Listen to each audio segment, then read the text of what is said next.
So, the thing I've been putting off forever, the multiplayer episode of Tomb Raider. Shoot me now. Oh wait, you can't because nobody plays the damn game online. Anyway, I played a bit in preparation for this episode, as well a good amount when the game was released. If you have ever played Uncharted 2 or 3 multiplayer, you know exactly what you're getting into. Unfortunately, it just isn't as good. If you have a PS3, just play Uncharted 3 multiplayer, which is even free to play now. If you are on PC, just forget it. Nobody's playing at all. Xbox 360, if you get lucky, during peak hours, you can find a game. The next gens are a little bit better, especially the PS4, based on the sales figures. But most of you will lose interest long before you grind up enough to get the last achievements. But let me put it in perspective. I've never played a game of Cry for Help, which is an objective-based mode, one of 4 different modes total. If anyone's playing the game at all, it is free-for-all or team deathmatch, and sometimes rescue if voting goes in that direction. And I just have a whole list of issues that I have with the game in general, but whoa Nelly, not yet, reel it in. For you achievement hunters, here's the breakdown. I'll get into my usual ranting afterwards, so don't worry, cuddlers. I just really dislike multiplayer achievements in general, and since I can't encourage anyone spending the time to get them in this game especially, I'll just go through it really fast. Adventurer, played a match to completion, all multiplayer modes, team deathmatch, free-for-all, rescue, cry for help. Artilleryman, 20 enemy players killed with the turret. There are turrets all over the place, but such a high-profile target usually gets taken down real quick without covering fire from some teammates. Down boys, ziplining enemy killed in multiplayer, self-explanatory. Can be a bit difficult with latency, but if injured enemies trying to escape, it isn't hard to pick them off. Entrapment, trapped an enemy in multiplayer. Set a snare or spike trap in free-for-all and you'll get someone eventually. Escapist, survive 10 explosions in multiplayer. Explosions have a wider radius than you expect, so be careful, but this will probably happen through natural play. Grenades, barrels, etc. all count. Good Samaritan, revive a teammate in multiplayer match. Very easy to do and rescue. I'm all that. Won a ranked match in every multiplayer mode. Soul Survivor on your multiplayer team. I've seen much you can do to control it, but will happen naturally in rescue if you're not an idiot. Lights out, 10 enemies killed with melee attack. If you're getting that close to someone, probably should bring a shotgun. Master Blaster, 2 multiplayer enemies killed with 1 explosive. There are a number of choke points with barrels. Just stick near one of them in early minutes of a match and you'll probably get lucky. Monkey around, survive 3 times in multiplayer by using the rope ascender. Survive means being damaged and then getting out of harm's way by using the ascender. It seems to be something like taking damage while you start ascending, then recover full health afterwards while being damaged in between. Narcissistic, new character purchased. This buy new character / skin with Salvage. On my way up, multiplayer 10 attained. Just play the game. Duh.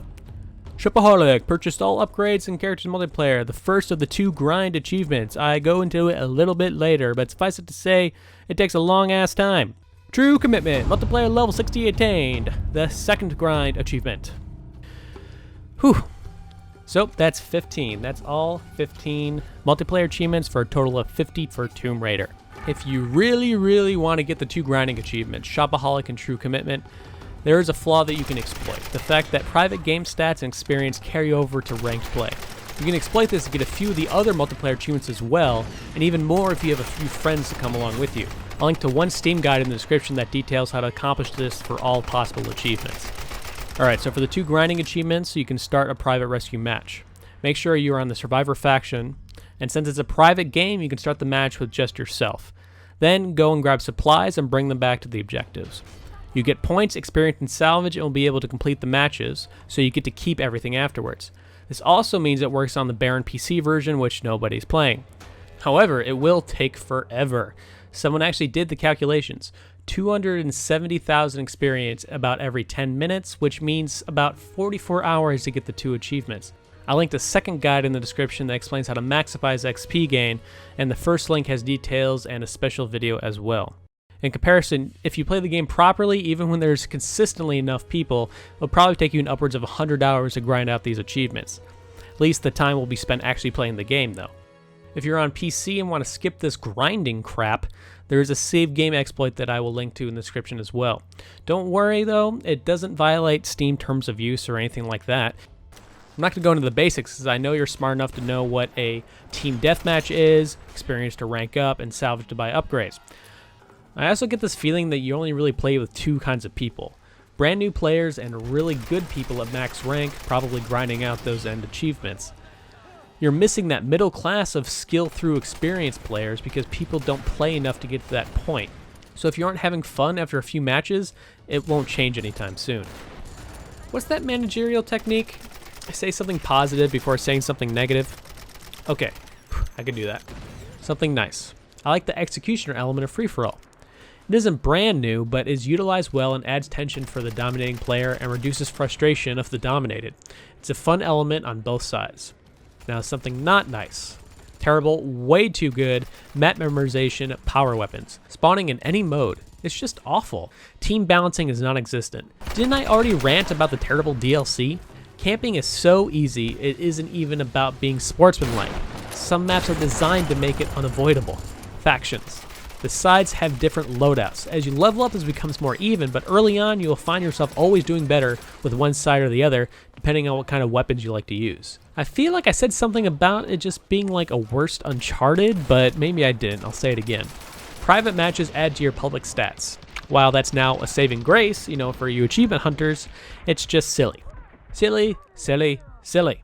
Oh wait, okay, something nice. Something nice. It does some things right, but then Uncharted does them better. Oh wait, that's not something nice. There's also like one more thing I should probably talk about, and that's that it was fucking outsourced. That's right. The core team didn't even want to deal with it, so they shipped it off to Canada to make the tacked-on multiplayer, which was then developed into a media tie-in train. I'm sure it was the right decision because then Crystal Dynamics could focus on the single player, which was excellent, but it's just this need to have multiplayer. Why? You don't need it. Just don't spend that money. That very few people bought the game because of that. You know, you could have made the main game longer and frustrating. This constant need for multiplayer on AAA games is just really starting to rub me the wrong way, especially when the end result is just constantly derivative echoes of successful formulas. I'm sure the people over at Eidos Montreal did their best, but the corporate machine that said it had to be made would then guarantee that it wouldn't be successful.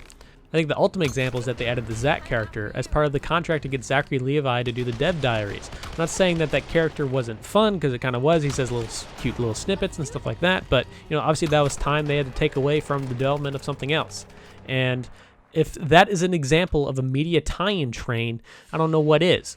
So I'm forcing myself to answer the question, why the hell am I even giving this multiplayer the time of day?